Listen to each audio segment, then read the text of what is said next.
여러분, Yeri-n-Here.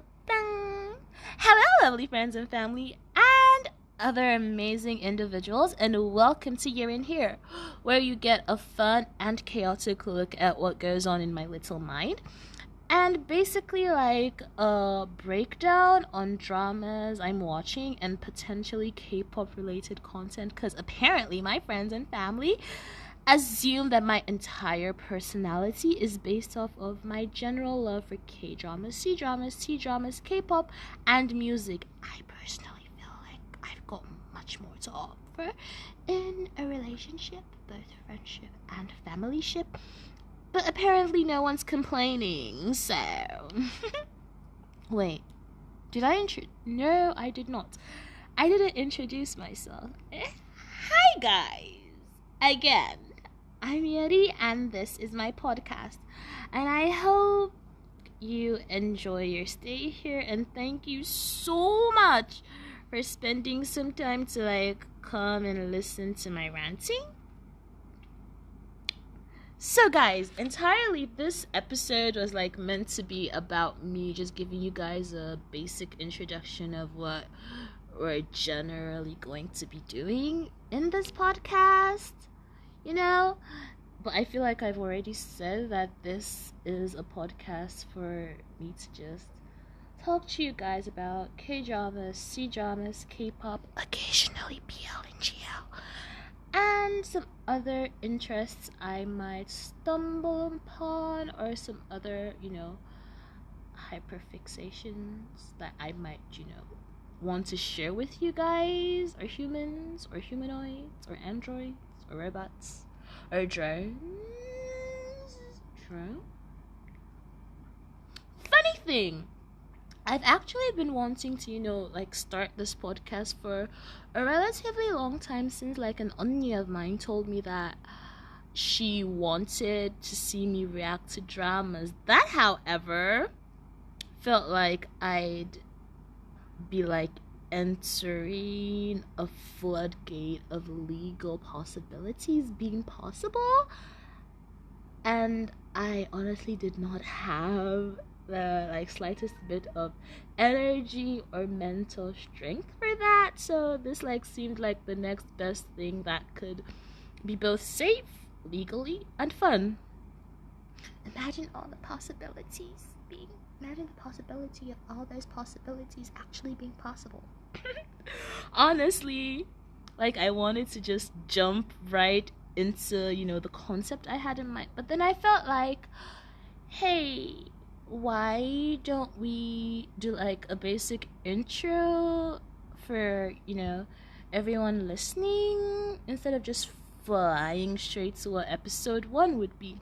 But now I'm not so sure about that. But since we're already here, we can just leave the intro part and let you guys, thrive on what's going on right now, and still start episode 1 and let you guys understand the chaos that is in my mind.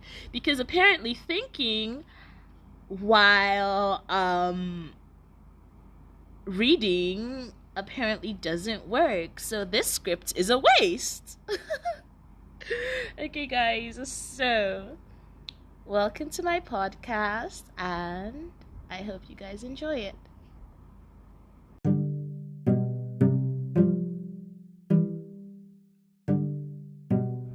Episode 1, Ancient Love Poetry. A story of love, pain, and interestingly enough, not a single piece of poetry in sight.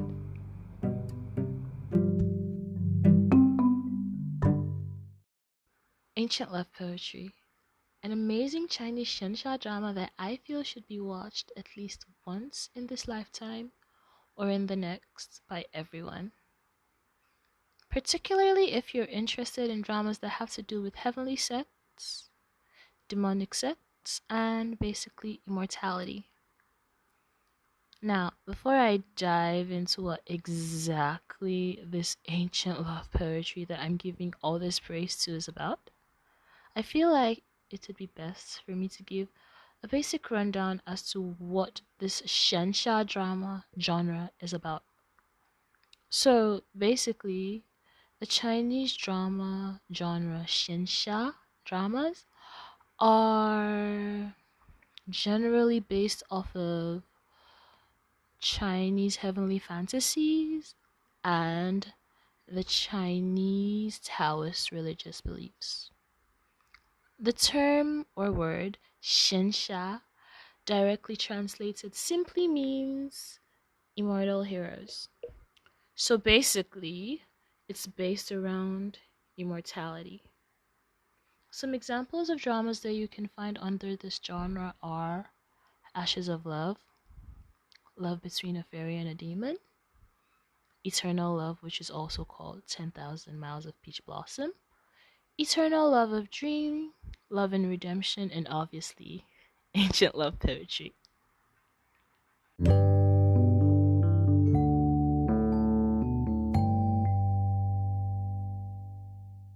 Imagine being the sole heir of the ancestral god who birthed you with his last breath.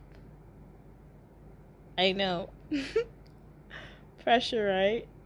Well, that's the life of our female lead, Xianghua, and as if being destined to rule the god, immortal, and demon realms wasn't enough pressure, think about how bad it is when our lazy chief god Xianghua is, suddenly out of nowhere told by her brothers that she's going to be learning from a well-known true god who apparently isn't all that impressed with her poor or practically non-existent cultivation skills.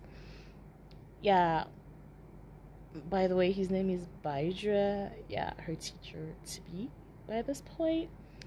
Now, this interesting teacher-student relationship starts on a very rough path, mainly because our little chief goddess can't not climb a tree. Yeah, so basically she was eavesdropping, and our true god, Baidra, well, he's like super cold. Yeah, basically he's got like a cold personality. And he did not like that. But then again, I don't think anyone would like, being eavesdropped on. Especially when you're rejecting another lady. Anyways, back to what I was saying. So, our true god Baidra has so many female gods, pining over him. And he's super respected by, well, a majority of the three realms. But unfortunately, his good looks happen to get him into a very sticky situation. And by sticky situation, I mean he gets himself a love confession from the snow goddess. And obviously, my dude's not having any of that. And he just ruthlessly rejects her and is like, get out of my palace. Well, not palace. Get out of my, what's that word? Courtroom? My, home? Basically, just get out of here.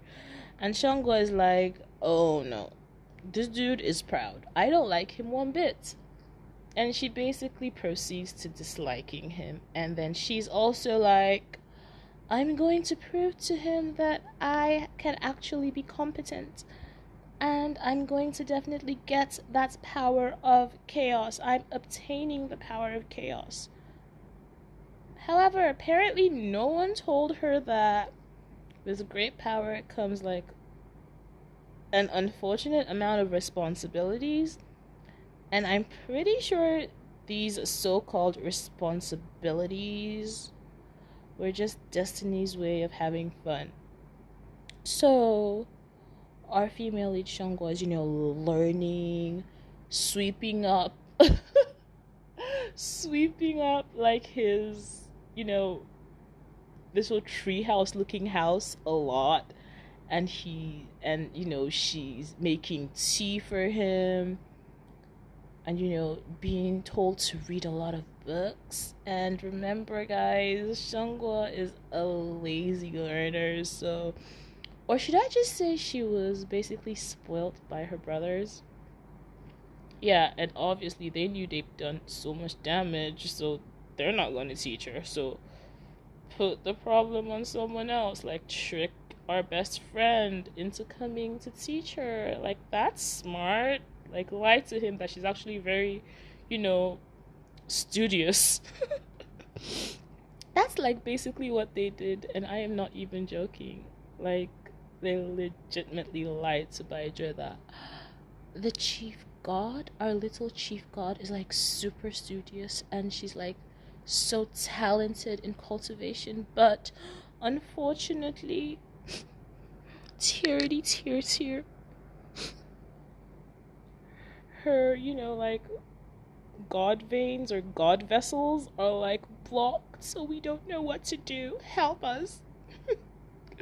So he basically comes and becomes her teacher, comes to their rescue. So while she's learning, she successfully got her god vessels open. More like he forcefully opened her god vessels. Like, yeah, almost died in the process, but that doesn't, like, nobody cares about that. Nobody cares about the fact that Baidra almost died while opening her god vessels. He almost died while trying to save the world time and time and time again, but it's fine. So basically, she finally, got her god vessels opened. And guess what? Like, not even up to a week after it's opened, my girl is sent down to the demon realm to, like, get that power of chaos. And I think she spends like 10,000 years up there, because that, like, yeah, I think it was 10,000 years she spent. Yeah, so she spends like 10,000 years, with this dude that she met, Xuanyi. And the thing is that Xuanyi is like this ex-god. I'd call him an ex-god because, he's imprisoned now, and he legitimately tried to cause the end of the entire realms like 10,000 years ago when Shangguo was born. So, yeah.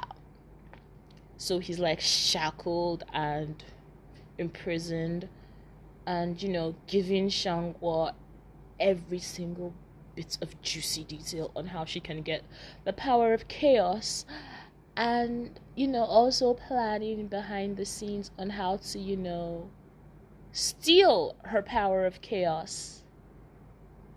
Like, him almost stealing it from her father and failing, and getting imprisoned wasn't like lesson enough. Yeah, so basically, while all this is happening, our snow goddess, remember her, the jealous one? Well, apparently her jealousy has gone a bit too high for her control, and she colludes with the devils. Now, obviously, that's never a good thing, so her colluding with the devils, or basically joining forces with the devils, ends up freeing Xuanyi and then putting the entire 3 realms at jeopardy. And guess what? The trial or tribulation of chaos decides to begin, and our little, like, baby chief goddess just got her power of, chaos. So, like I said, with great power comes an unfortunate amount of responsibility. So now she's, got to save everybody, but she can't, because if she wants everybody to live, she has to die. Talk about destiny being cruel. You just like it better when it's cold. Literally. So basically, she's got to sacrifice herself for the tribulation of chaos to stop, and not end the entire world as they know it or as we know it. And it's just like, what the heck? What the heck? So, yep, she sacrifices herself, and Baidra, being the amazing, lovesick puppy he is, manages to save a fragment of her soul before it poofs into oblivion. Now, unfortunately, doing that obviously means that the tribulation didn't end and it's going to come back sooner or later. So, yay. Baidra disappears. Everybody thinks he's dead. Shangwa's gone. They legitimately saw her, like, poof into nothingness in front of them, so she's probably dead too. Snow Goddess self-destructs herself. She's not really important in the story that much, but yeah, she self-destructs is the easiest way I could explain it, because she ended up realizing the error of her ways, and some dude was trying to kill the man she loved, and she was like, "You're not going to kill him. I'm going to kill you." And well, my powers aren't strong enough, so why don't I just self-destruct and you die and I die and everybody gets a happy ending? Well, not really. Now Baidra is gone. Shangwa is gone. The little bridge that bridges immortals, devils, and gods together is broken, and now 6,000 years later, two immortals that look so similar, the resemblance is uncanny. They look so similar to Baidra and Shangwa, and 6,000 years later they appear out of nothing. Unfortunately, their names are Hocher and what's his name again? Chingmo. So basically, yeah, that's what happens. So Hocher and Chinmo come into existence, not particularly from nowhere, but yeah, they do have a striking resemblance to the two gods that everybody thinks are dead. Everyone thought they died 60,000 years ago. But apparently, that's just where the story begins.